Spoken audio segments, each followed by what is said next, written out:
Hello, my Form 4s. How are you guys doing today?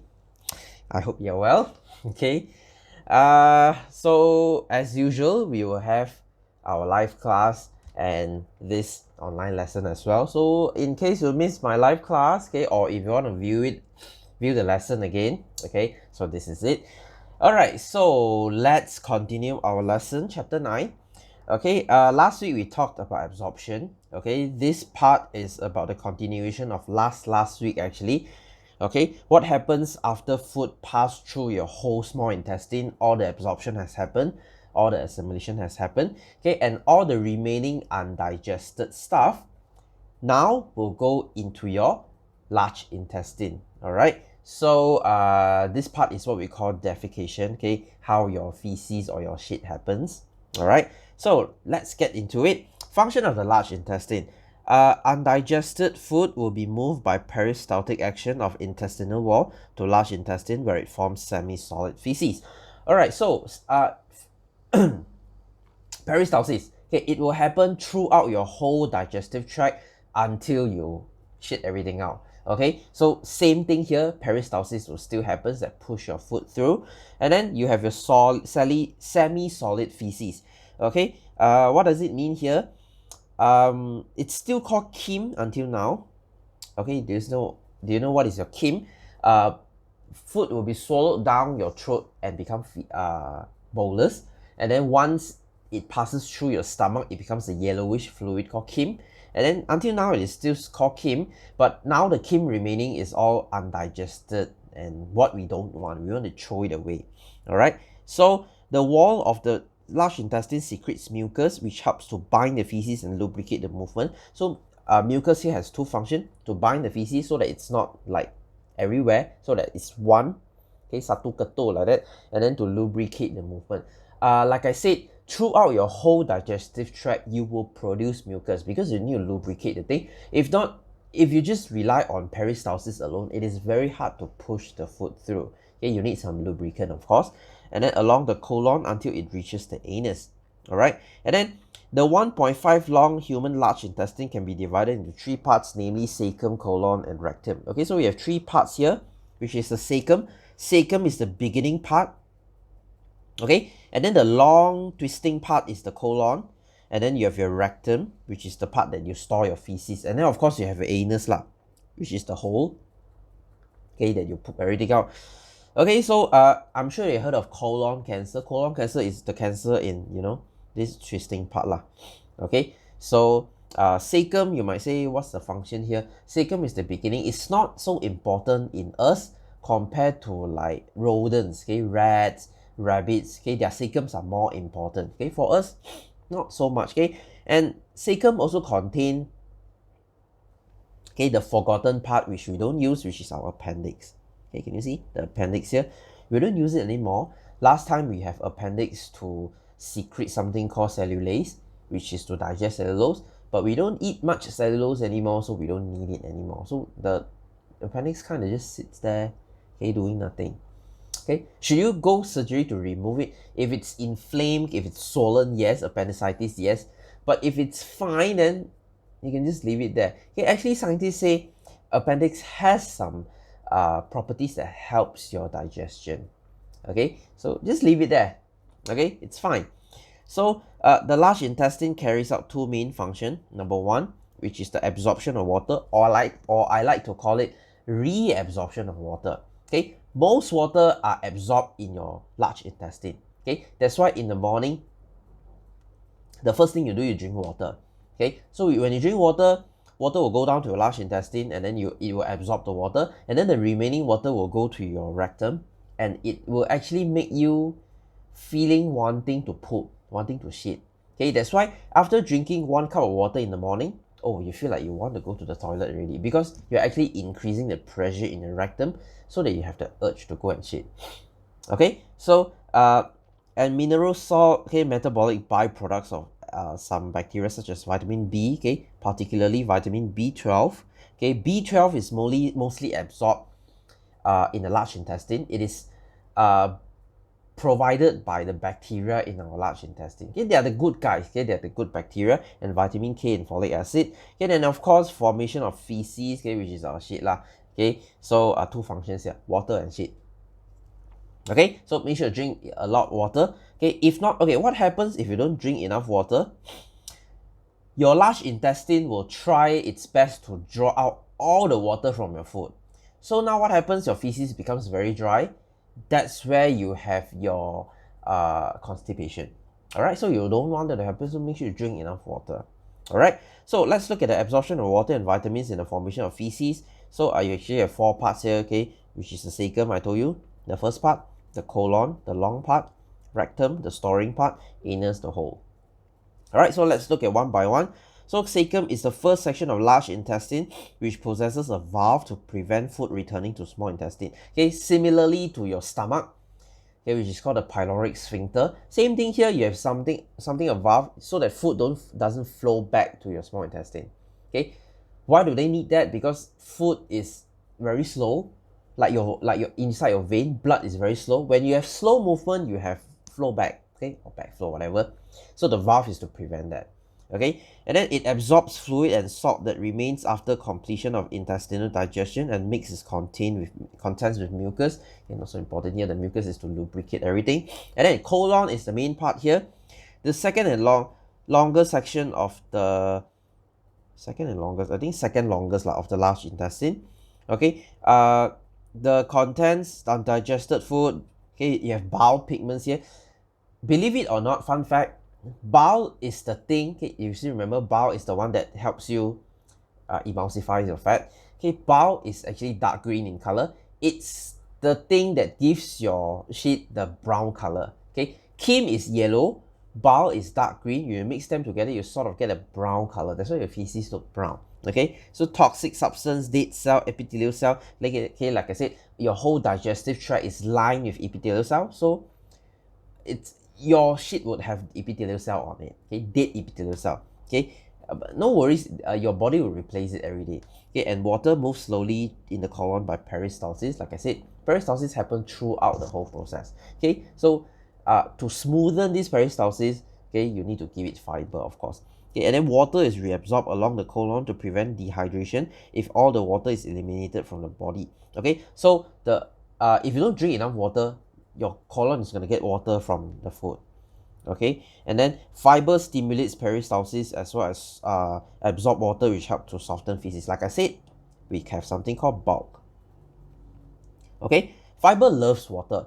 If your food has a lot of fiber, it will draw water out and keep the food wet so that it's easy to push along. That's why if you eat fiber and you drink water, your shitting becomes very smooth, okay. That's the reason.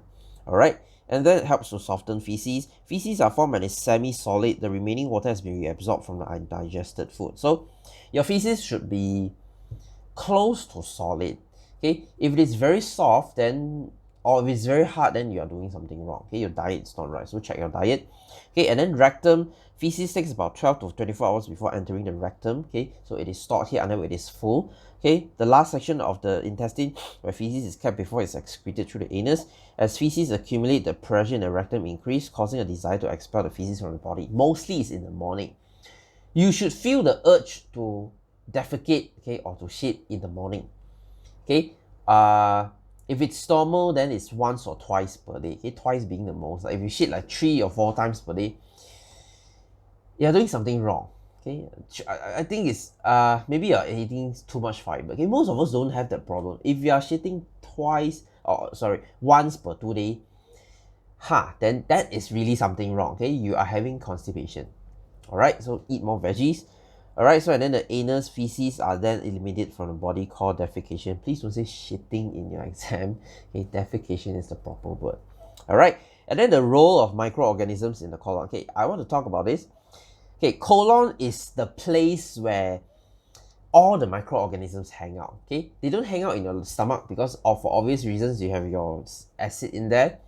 Small intestine, not really much, okay. So all the organisms, they love to hang out in your colon, okay. So colon is the site where all the microorganisms, they help you to do digestion, okay. They are the good guys, okay. Don't throw them away. Don't think that you need to kill them. It's like actually like a mutualism thing. Okay, you help me, I help you. Okay, you give them a living space, they will help you digest your food. Okay, so more important than you think. Okay, that's what we meant by the gut health. Okay, you need gut health, so you need all these bacteria to help you. So the colon provides a suitable habitat for beneficial bacteria. Why? Because it's very warm there and it's very moist there. Of course, they love it there. Okay, so the most common bacteria you can find it is actually what we call E. coli. Okay, E. coli. I'm not sure you heard of this. This is a very common bacteria you can find. Okay, a type of bacteria normally found in colon. Okay, able to synthesize vitamin B12 and vitamin K. Okay, they actually help you to make this. Okay, B12 is very important for your nerve. Okay, K is very important for your blood clotting, let's say. Okay, so very important. So don't ignore them. Okay, so and then you have something called probiotic. I'm not sure you have heard of this before. You can actually buy this in a lot of food, such as Yakult and everything. I wouldn't recommend though because Yakult is full of sugar. If you really want probiotics, get it from yogurt, unsweetened, unflavored yogurt. Okay, Greek yogurt, for example. Okay, or lassi in Indian shops, for example. Okay, don't buy sweetened stuff. Okay, it's not good for diabetes as well. So what are the probiotics? Okay, one of it is lactobacillus. Okay, you have a lot of lactobacillus. Lactobacillus genesis is one of them. Okay, and then of course bifidobacteria. Okay, these are what we call gut bacteria. Okay, they are the one that is found in your Yakult and so on. Okay, so bacteria perform fermentation in the human colon. The presence of beneficial bacteria prevents reproduction of pathogenic bacteria which cause disease. Okay, if believe it or not, these bacteria actually helps to prevent colon cancer. Okay, which is one of the most common cancer lately. Okay, the most common cancer that kills, number one is for sure lung cancer. Close second is colon cancer. Why? Because let's be honest, we all eat like shit nowadays. Okay, processed food, whatever. Okay, radiation and so on. Okay, so colon cancer is very common. So in order to prevent colon cancer, first and foremost, of course, the first factor is you have to eat right. Number two, you keep these bacteria happy. Okay, they will help you to cut away all the bad bacteria so that you don't get colon cancer. Alright, so very important right there. So consumption of antibiotics can kill and decrease population of bacteria in the colon. Okay, so don't take antibiotic unless you really need it. Why? Because antibiotics, they don't actually only kill the bad bacteria, they kill all the beneficial bacteria here as well. Okay, you have an ecosystem inside your colon. So if you eat this antibiotic, you actually kill all of them. So will they regrow? Yes, it takes time. Okay, so for no reasons, why would you kill them? Okay, so like me, for personal experience, okay, this is what happened to me. I'm a big fan of milk. Okay, I love drinking milk. So there was once I got so sick. Okay, I took antibiotics for like few weeks, I think. Okay, because I was having this very bad flu. Okay, and after the flu, when I drink milk, I had diarrhea. Okay, this shows you that how important the bacteria is to help you digest certain stuff. Okay, normally I don't get diarrhea drinking milk, but when I was taking antibiotic, I was having, okay, the worst diarrhea of my life. Okay, so don't ignore them. They are the good bacteria. They are there for a reason. Okay, so don't ignore them. All right, so don't take antibiotics unless you really need to. Okay, if you're having flu, if you are down with normal fever, you don't need antibiotics. Okay, antibiotics are for those who you have bacterial infection. Flu or whatever, okay, fever, your yearly flu, it is caused by viruses. Okay, antibiotic doesn't kill viruses. Okay, if you take them, you are not only not killing the virus, you are killing the good bacteria in your gut. So why do that? It is very unnecessary. All right, so don't do that. Okay, next. So now all your defecation is done, you have shitted everything out. Okay, yes, everyone is happy. All right, so let's talk about balanced diet. Okay, so I love to talk about this part. Like I said, you are what you eat. Okay, if you eat like shit, then of course you feel like shit. Okay, you can't be eating pizza and fast food every day and expect to feel healthy. No. Okay, so a diet, okay, what is a balanced diet? A diet that contains all 7 classes of food: carbohydrates, lipid, protein, vitamins, minerals, salt, fiber, and water, all 7 classes, in correct proportion. Okay, We don't eat it nowadays. We love our carbohydrates and lipids, okay? We love fatty and sugary food.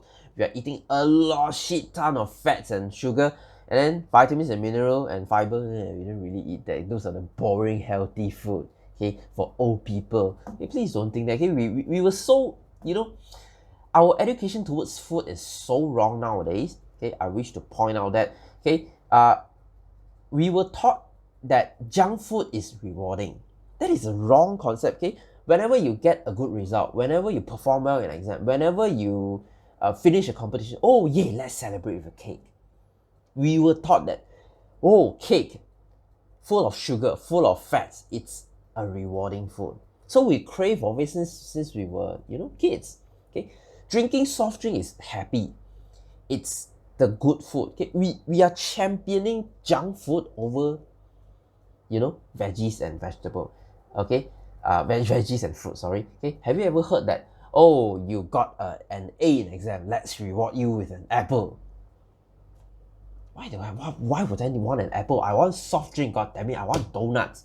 See how we were all taught with the wrong concept of food, okay? I don't blame you, I was taught such as well, okay? So this is why our society has so much health problem related to eating. Diabetes is everywhere, obesity is like so common, okay? Back 40 years, you don't see 100 kgs a lot. Nowadays, 100 kg is like, oh, you're 100 kgs, wow, you are, you're fat, okay? But people say, hey, it happens. But 40, 50 years back, oh my god, you are 100 kgs, oh my god, you need to go to the hospital. See how our standards have changed, okay? So this is what's wrong with the society today, okay? We are so obsessed with eating. We don't move around a lot. All right, so correct proportion, okay? So, and balance quantity according to individual needs so that optimal health can be maintained, okay? So, eating healthy is simple, but it's not easy. I hope you get what I mean, okay? Everyone can say, oh, I know what to eat, but is everyone eating that way? No, okay? If it's so, then you won't have heart disease as the #1 killer in the world, all right? So don't worry about all this COVID-19, okay? The death rate in Malaysia is 1.something%. But heart disease is like how much? Okay, go and do some research, okay? Bad food will kill you more than all these viruses or whatever that will do, okay? Okay, heart disease, obesity, stroke, okay? Whatever, okay? All these food-related diseases will kill you first, okay? Cancer, okay? So let's look at energy value in a sample. Okay, energy is what we care. If you want to lose weight, it's all about calories in, calories out. You eat less than you need, you lose weight. You eat more than you need, you gain weight.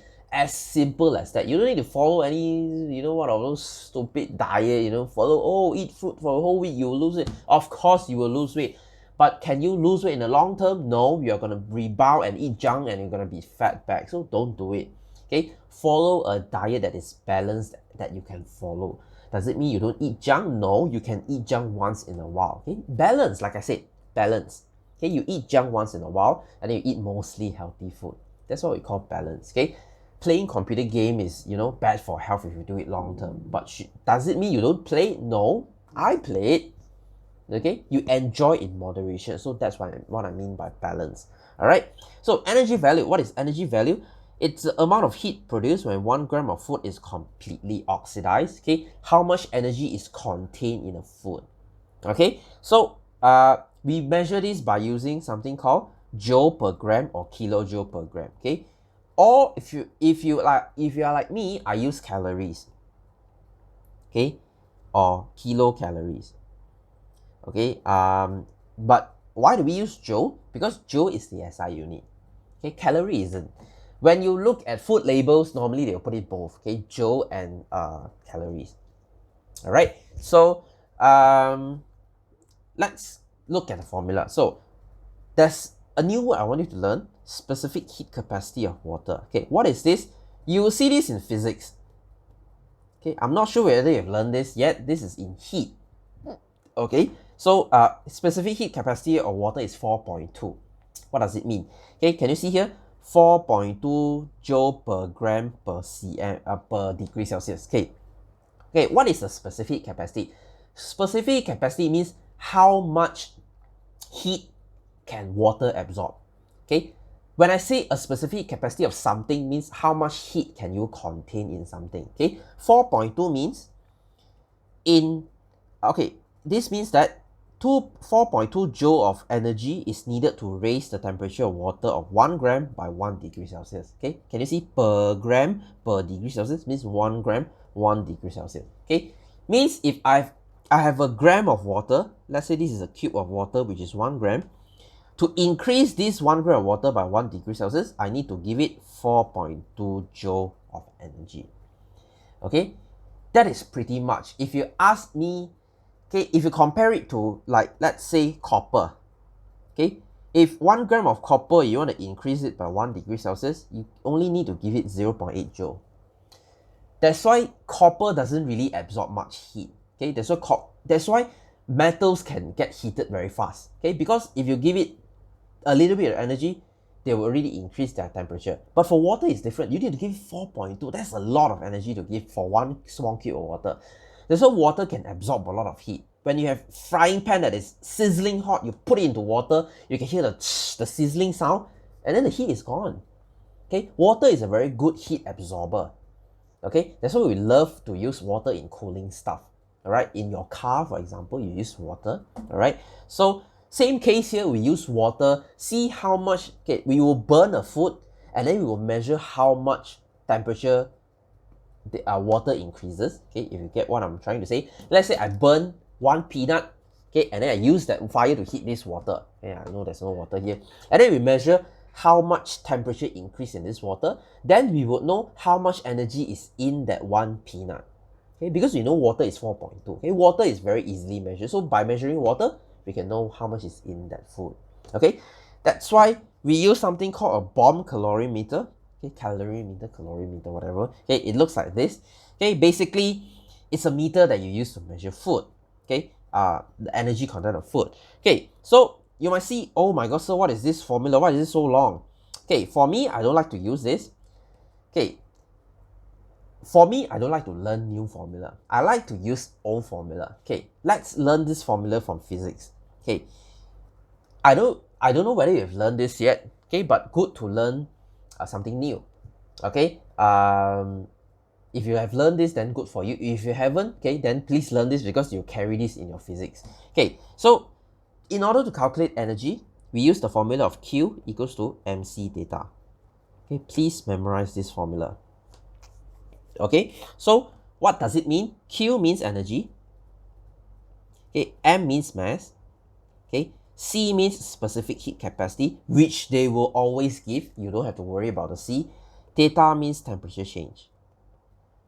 Okay, if you compare to the formula given here, it's actually the same thing. Can you see 4.2 is the C? Okay, and then mass of water is the M. Change in temperature is the Q, theta. Okay, so can you see M, C, theta? Same formula. But why do they divide by mass and thousand? Okay, it's actually very simple. Okay, the energy you calculated out is in joule. Okay, but now they don't want it in joule because joule is very big. Okay, they want to make it the number smaller, so they divide by 1000 to make it kilojoule. Okay, and then if let's say the food is 50 gram compared to 100 gram, it's not fair. We want the food to be in 1 gram so that we can compare. That's why they divide by the food sample. Okay, that's why you have per gram. Okay, so this is just a reworked physics formula. Okay, so I like to use the physics formula and then I divide it myself. So mc theta divide by 1000 and then divide by mass. Okay, I don't want to, memorize this whole formula thing. It's very unnecessary. Like I said, I don't like to use. Physics formula is really enough. There are so many formulas out there. If you want to memorize one more here, this is so troublesome. Why not just use the existing one? So that's why I use the mc theta. Okay, I don't know whether you have learned this in physics already. My guess is you haven't.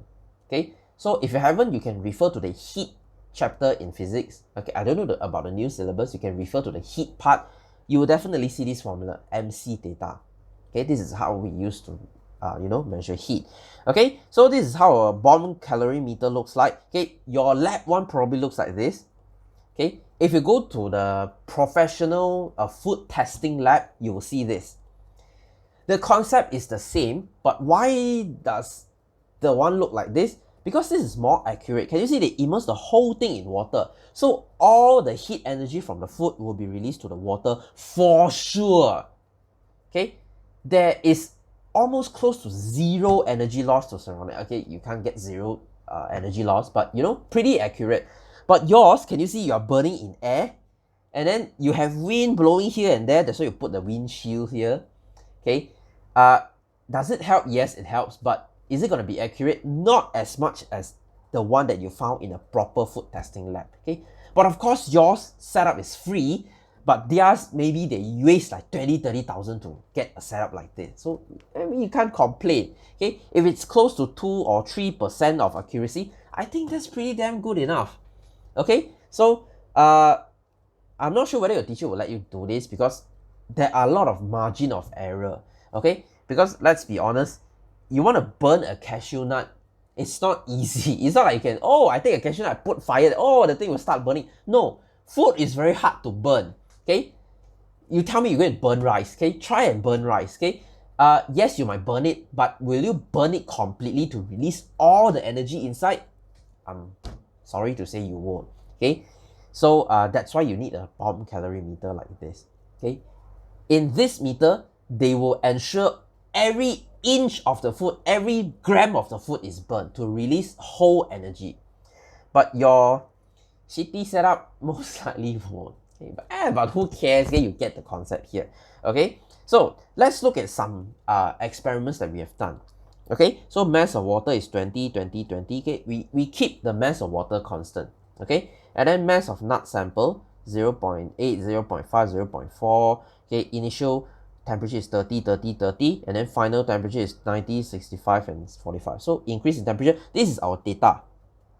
Okay, we don't want the final, we don't want the initial, but we want the change. Okay, so that's why we call it the data. Okay, data means change in temperature. Okay, the MC data, the data just now. I know you say, oh, sir, I thought data we use it in angles. Okay, yes, in heat we use data as well. Okay, so 90 minus 30, 60. 65 minus 30, 35. 45 minus 30, 15. So can you see cashew nut actually contains the most energy? Okay, groundnut is not so much. Okay, anchovy is even less. Okay, so you know what to eat lah. That's why they say cashew nut is very fattening because there's a lot of energy here. You see, you increase the water by 60 degrees Celsius. Okay, so calculate the energy value of cashew nut. So by using Q equals to MC theta. Okay, so the M here, please do not be confused. Please don't use the mass of the sample. Please use the mass of the water. Because the C, the 4.2 belongs to the water. Of course, the M you have to use back the water one. So the water one is 20. So 20 times 4.2 times 60. Okay, so you use your calculator here. 20, 60, 4.2. Okay, sorry there. So let's do a bit of our calculation. 20 times 60 times 4.2. You get 5,040. Okay, 5,040. The unit here is joule. Okay, joule. But I don't want joule, I want kilojoule per gram. So what do? We use 5040 divided by 1,000 times, not times, I divide one more time, okay, times by 0.8. Because the food sample here is 0.8. If you get confused here, never mind. You can divide by 1,000 first and then you divide by 0.8 again. Okay, and you divide by 1,000, you get 5.04, and then 5.04 you divide by 0.8 again. Okay, so 5.04, okay, 5.04 divided by 0.8, you get 6.3. Okay, 6.3 kilojoule per gram. Okay, so you might say, sir, I don't like this formula. I want to use this whole thing straight away, plug it in. Can. I just scared that you will get confused here. Okay, that's why I teach you step by step how this formula comes around. Okay, it's actually the same thing. It's based on the physics MC theta thing. That's why, you know, okay, I think you get the point. Okay, let's calculate for groundnut. Okay, so MC, sorry, that's not the C is 4.2, my mistake. MC theta. Okay, I'll do the quick one, divide by 1,000. Okay, times 0.5. 1,000 times 0.5 is 500. So 20, 35, 4.2. Okay, 20 times 35 times 4.2. Okay, and then divide by 500, you should get 5.88. Okay, kilojoule per gram. Okay, then let's do it for anchovies. MC theta divide by 1000 times 0.4. Okay, so this becomes 400. 20, so 20 times 15 times 4.2 divide by 400. Okay, you get 3.15. Okay, so by this calculation, we can really compare now. So everything is per gram, so it's fair comparison. So can you see anchovy is 3, groundnut is 5, cashew nut is 6.3. You might say, I thought, sir, cashew nut is healthy. Yes, cashew nut is healthy. But does healthy means low calories? No. Okay? If you eat cashew nut, you're gonna be fat. Because cashew nut is any kinds of nuts is full of fats. That's why I don't like eating nuts. People say, oh, nuts are healthy, nuts are healthy. You're a moron. They say nuts are healthy. I'm not saying nuts are not healthy, but nuts are fat. Okay? You try and eat one fist of cashew nut per day for 1 month and you see what happens. Okay? That's why during Chinese New Year or any Hari Raya or whatever, we have cashew nuts as our snack. Okay? That's why you all become fat. Okay? Choose your food wisely. Okay? So let's say one fist of cashew nut is 200 calories. Okay? Let's do some calculation here. Okay, so 200 calorie is one fist of cashew. I don't think it's one fist. I think it's like this small is 200 the last time I checked. Okay, if you eat it in rice, okay, let's say this is like, okay, you eat 15 cashew nut. Okay, it's 200 calories. Okay, does it make you full? No. How can you eat 15 cashew nuts and say, oh, I'm so full? No. Okay, if you eat it in rice, rice is one bowl. Okay, one bowl of rice is similar as 15 cashew nuts. Which one would you rather eat? Okay, rice makes you full. Is one bowl of rice full? You might say, yeah, it's okay. But it's at least more fuller than 15 cashew nuts. Okay, let's go up some more. If you eat 200 grams worth of veggies, let's say broccoli. Do you know in 200 calories how much broccoli you must eat? You must eat a big bowl. Okay, the biggest bowl you can find at your house. Okay, you fill that bowl up with broccoli. That is 200 calories. I don't think you can finish this. Okay, that's why 200 calories in different food, it's a lot. For broccoli, the volume is crazy. After eating this 200 calories, oh my god, you feel so full, you can't eat anything anymore. That's why eating veggies and fruit makes you lose weight, because they are huge in volume and there are not much calories inside compared to, say, nuts. Okay? To eat the same volume of broccoli in nuts, that will be like 700-800 calories. That is like half of what you need every day. Okay? And you wonder why you become fat. Okay? So choose your food wisely. Don't eat so much. I'm not saying that you shouldn't eat, oh, nuts are bad. No. You eat it once in a while, it's okay, it's fine. Okay? So can you imagine how fattening ice cream is? So ice cream has sugar, ice cream has fats. Okay? And sometimes ice cream, they even put nuts inside. Okay, cashew nut chocolate ice cream. Oh my god. Okay, 2 scoop there is really like 1,000. Okay, so a female needs 1,002 to lose weight. So by eating the ice cream is really 1,000.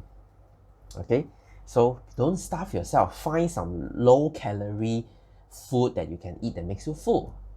Okay, that's a smart way to diet, not by starving yourself. Okay, how long can you starve yourself? You starve yourself, you are going to lose weight, yes, and then when you lose motivation, you start eating chips and french fries and whatever, you become fat back. Okay, so you lose weight and fat, lose weight and fat, lose weight and fat. Okay, why would you play yo-yo with your body like that?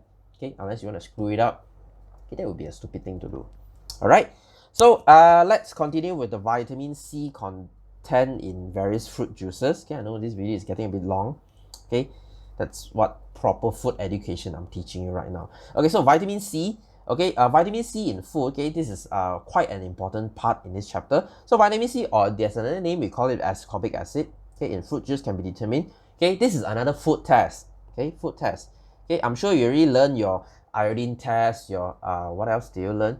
Benedict test, okay, albumin, which is the Millen's reagent test, okay, and then for fat one is the emulsify test. Okay, for vitamin C, you use something called DCPIP test, okay, DCPIP solution. What is DCPIP solution? Is something that we use to test vitamin C. If vitamin C is present, it will decolorize, okay, decolorize, which means the color will be lost. Alright, so when mixed with vitamin C, DCPIP, which is blue in color, it will reduce vitamin C and to a colorless clear solution. Okay, the higher the content of vitamin C in fruit juice, the smaller the volume of fruit juice needed to decolorize DCPIP solution. Okay, what does it mean? Okay, for example, lemon. Lemon is very strong because lemon has a lot of vitamin C. I only need a little bit of lemon to decolorize DCPIP compared to, let's say, watermelon juice. Okay, watermelon has only very little vitamin C. That's why I need a lot of watermelon juice to decolorize the DCPIP. I hope you are getting the catch. All right. So fruits that kept at low ambient temperature in refrigerator preserve the highest vitamin C content. Okay, that's why you keep fruits in fridge, okay, to keep them fresh because of the vitamin C. All right. So how do we do this? Okay, normally we use this 0.1% ascorbic acid. Okay. Oh, sorry, not this. Okay, normally we use this 1 ml of DCPIP solution. Okay, 1 ml because we need to DCPIP is our constant variable. Okay, so this thing is our responding. Okay, so we need to make one stable and control the other so that, you know, what do we get? We can't be, you know, controlling two things. So what are the manipulated is the fruit juice we're using. Okay, we use lemon juice, orange juice, pineapple juice, papaya juice, okay, any fruit juice that has vitamin C. All right, so can you see lemon juice being the strongest? I only need 3.5. I can decolorize everything. Okay, the 1 ml of DCPIP solution. But which is the weakest? Can you believe it? Actually, orange juice is the weakest. Okay, orange juice needs 6. That's why I don't get where does it come from. Oh, orange juice is full of vitamin C. No. Okay, you see, even papaya juice and pineapple juice has more vitamin C than orange juice. So don't believe that myth. Okay, all these advertisements, they lie to you. All right. So how do we calculate the concentration? We use the volume of ascorbic acid solution. Okay, 0.1 ascorbic solution. Okay, and then okay, normally this is 1. Okay, normally the top one we put 1 because you see we are using 1 ml. So normally the top one we put 1. And then the down there one is what you measure. Okay, how much fruit juice do you use? Okay, and then for concentration, for percentage, of course, we times by 0.1. Okay, and then of course for concentration, we don't need to times 0.1. Okay, because here we need percentage. All right. So percentage, what do we do here? Okay, so for lemon juice is 1 divided by 3.5 times 0.1%. So what do you get? 1 divided by 3.5. 1 divided by 3.5 and then times 0.1. You get 0.0286. Okay, percent. Okay, and then for orange juice is this. Okay, for pineapple juice is this. Okay, for papaya juice is this. Okay, you do it yourself. I'm not going to waste my time here. So for concentration, it's even easier. You just take 1 divided by 3.5. Okay, you just take away the 0.1%, that will do. Okay, simple enough. Okay, and then diet modification for specific individual. Okay, I'm going to talk about this next week. Okay, because next week we will talk about all these health issues. Okay, in fact, this part is related to the next part, which is health issues. Okay, next week we'll talk a bit more on the K-Bud stuff, you know, out of this label stuff, all the diseases and whatnot. All right, so that's it for this week. Okay, let's go into our questions. Okay, number 1. Hang on a second. Okay, let's look at question number 10 here. All right, so label the parts of the structure involved in defecation. Okay, so A is very simple. A, what is this? This is a blood vessel. Okay, so what is your B here? B is your small intestine. I think it's pointing here, so it's your ileum. Okay, what is your C? I think C is your cecum. This is your first part of the large intestine. And then D is your appendix, of course. This is where you get swollen. And then E is your colon. F is your rectum. G is your anus.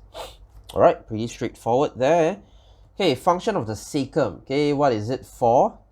Okay, you can say it is Okay, please don't say it's the first part of the large intestine because they don't want to know that. They want to know the function. So they are the same function, okay, which is to absorb water, okay, or you can say mineral or vitamin. Okay, so same for large intestine here because it's the same thing. I think large intestine they're referring to colon lah. Okay, so rectum is to store feces.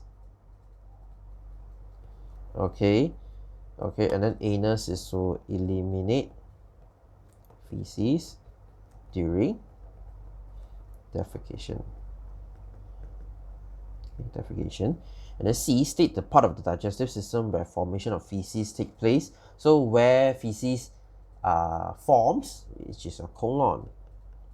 Okay, not rectum. Rectum is to store. All right, and then for D, after absorption of nutrients in the small intestine, the undigested substance in the colon results in formation of feces. Explain the formation of feces. Wow, 4 marks here. Okay, so you have to start. Okay, they already told you the tips. You should start at the small intestine. After small intestine, what happens? Okay, so undigested substance, okay, enters colon. Okay, so you should tell me what's inside there. Okay, so it contains water. Okay, undigested. Okay, undigested substance or food. Okay, bacteria. Okay, what else? Epithelial cells. Okay, bowel. So many. Okay, so how does it move through the colon? By peristalsis. Okay, so what do they absorb? Okay, water is reabsorbed. Okay, so the remaining becomes feces. All right, easy 4 marks here. You just explain it point by point. So what is the content of feces? Okay, I already told you this lah. Okay, it's here. What undigested substance, bacteria, epithelial cell, bowel, okay, and so on and so forth. 2 vitamins that can be obtained from the colon bacteria. Okay, we already talked about this. Vitamin B12 and K. Okay, number 3, explain why the presence of organism in the alimentary canal is important to humans. So it means why are they important? Okay, 1 mark here. You need to explain it very long. You can just say maintain. Okay, stable environment. Okay, or you can even say helps in absorption of vitamins. Okay, anyone will do. Explain the effects of antibiotic. Okay, what does it do? Okay, it kills the bacteria, so less B12 and vitamin K obtained, okay, from these bacteria. Okay, and so on. You don't need to write it very long.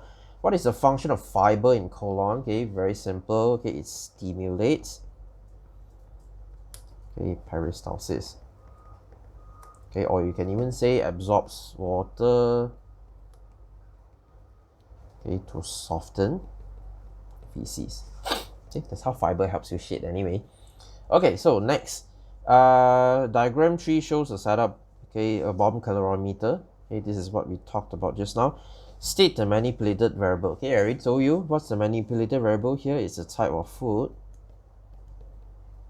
Okay, what is the responding variable? The RV. Okay, very simple. RV is the energy content. Okay, you can even say change of temperature in water. I would accept as well, because that means, you know, energy content. Okay, calculate the calorific value of food P. Okay, so let's look at P. So you can do it step by step like I taught you just now, or you are the lazy person, you wanna put everything in, can, no problem. Okay, so MC theta, remember M is for water, not the food. Okay, so M, okay, C is 4.2, theta, 50 and 25, the difference is 25. Okay, divide by 1000 times the mass of food is 5. Okay, so 20, 25. Okay, 20 times 25 times 4.2, divide by 1000, divide by 5. So you get 0.42 0.42. Okay, 0.42 kilojoule per gram. Okay, for food Q, 20, 4.2. Temperature change here is 35. Divided by 1000 times 5. Oh, they are very fair. They are comparing 5 gram and 5 gram, but no matter, we are still going to change it. So 20, 35. Okay, so 20 times 35 times 4.2 divided by 5000. Okay, 0.588. Okay, so quite clearly, Q has higher calories. Okay, if you eat Q, you're going to be fatter. Okay, so shows the calorific value in few classes of food. So can you see carbohydrate is 16.7, protein is the same thing. Fat has more than twice the energy. That's why if you eat fats, you get more energy. Okay, in the same gram, I'm talking. Let's say you eat 1 cup of rice and you drink 1 cup of oil. They are the same mass. Of course, the oil you are going to get more than twice the energy.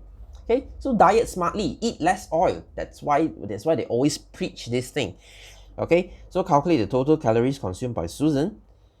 Okay, let's see what she eats. Okay, spaghetti 75 gram. Oh, so you have to calculate everything. So very simple. Oh, she eats. Okay, let's add the carbohydrate. Okay, let's calculate the carbs. Okay, 75 plus 10 times 16.7. Is it? Yeah, 16.7. Okay, why 75 plus 10? Because here and here. Okay, and then for protein, 45 plus 15. Okay, times 16.7. And then fats, okay, 25 plus 3. Okay, times, what was it again? 37. Okay, so 85 times 16.7. Okay, 85 times 16.7, you should get 1419.5. Okay, and for protein, 45 plus 15 is 60.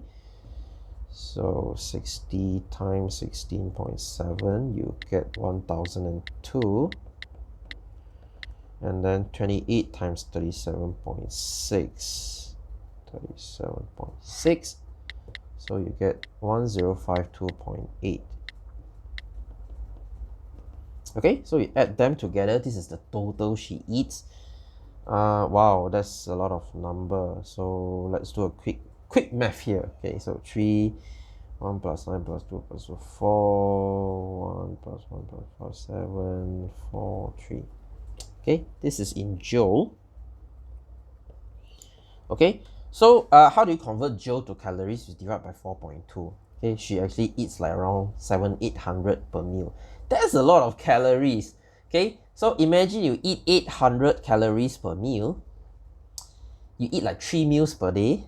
That's like 2004. You're going to be fat. Okay, so don't eat so much. Okay, put down the fork, stop eating. Okay, so anyway, okay, let's do one more question. This is the DCPIP one. Okay, so initial volume, final volume, the volume of fruit juices is 1.6 here. Okay, 1.6. Okay, 5 minus 2.2, you get 3.8. 5 minus 1.2, you get 3. Oh, sorry. Okay, 5 minus 2.2, you get 2.8. This is 3.8. Okay, so percentage, I'll just write the formula, you calculate it yourself. You always start with 1. 1 divided by 1.6 times 0.1%. As for here, 1 divided by 2.8 times 0.1. And as for here, 1 divided by 3.8 times 0.1. Okay, for here, same thing. You don't need the 0.1%. Just write this. Okay, so which has the highest amount of vitamin C? Okay, obviously it's the fresh orange juice. Okay, so sorry, not orange, fresh lemon juice. Okay, why is it so? Because least amount of fruit juice, okay, to decolorize DCPIP. Okay, you only need very little, you can decolorize a lot, which means lemon juice is very strong. Okay, I mean common sense lah kan. Okay, lemon juice is usually the strongest. Alright, so I think I'm gonna stop here. The video is getting a bit too long-winded. Okay, if you attend my live class, of course I will discuss everything. So it is very advisable for you to attend my live class. Alright, so that's it for this week. Thank you for listening. I hope you learned something new today. Okay, you might say, oh, a lot of things you learn in school, you don't bring it to your life next time. This does. Okay, it teaches you how to eat. I'm teaching you how to eat till you die. You're extending your life if you eat healthily. Okay, having a good diet is so important. Okay. Alright, so that's it from me this week. I will see you again next week. Next week we'll talk about health problems relating to diet. Okay, so stay tuned. Also very important. Okay, so have a good day. Stay safe. And I will see you next week. Bye-bye.